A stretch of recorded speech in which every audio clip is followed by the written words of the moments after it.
Ratusan mahasiswa yang tergabung dalam Badan Eksekutif Mahasiswa Seluruh Indonesia atau BEMSI berunjuk rasa menolak rencana kenaikan PPN 12% di kawasan Patung Kuda, Jakarta Pusat. Polisi terpaksa melepaskan meriam air untuk membubarkan massa aksi di kawasan Patung Kuda, Jakarta.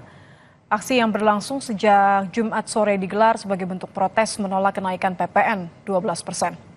Dalam aksinya, massa menuntut Presiden Prabowo Subianto mengeluarkan Perpu untuk membatalkan kenaikan PPN menjadi 12% yang dinilai memberatkan masyarakat.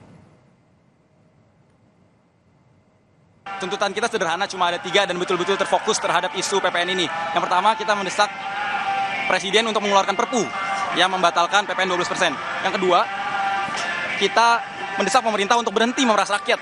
Begitu. Yang ketiga, kita mendesak pemerintah untuk mengoptimalkan dana dan pengelolaan APBN.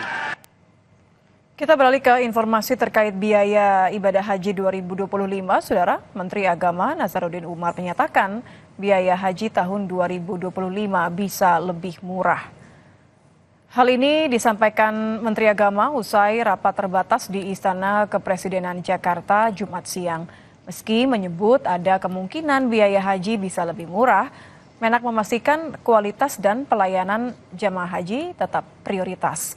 Meski belum merinci berapa tepatnya besaran biaya haji 2025 yang diklaim akan lebih murah, Kementerian Agama memastikan besaran biaya haji 2025 akan disepakati di Panja DPR. Kira-kira apa yang bisa membuat jamaah haji nanti kita ini lebih nyaman, lebih tenang, dan yang paling penting juga adalah lebih murah. Tapi murahnya bukan berarti mengurangi kualitas pelayanan. Ya, jadi tetap ada efisiensi, efektif, tapi juga tidak mengurangi kualitas. Misalnya pesawatnya, jangan-jangan kita mencari murah, tetapi malah justru pesawat tua. Jadi itu di warning juga buat kita. Dirangkum dari data Kementerian Agama, biaya haji di tahun 2024 rata-rata sebesar 56 juta rupiah. Pembayaran biaya haji tiap jemaah telah dikurangi dengan biaya subsidi dari pemerintah.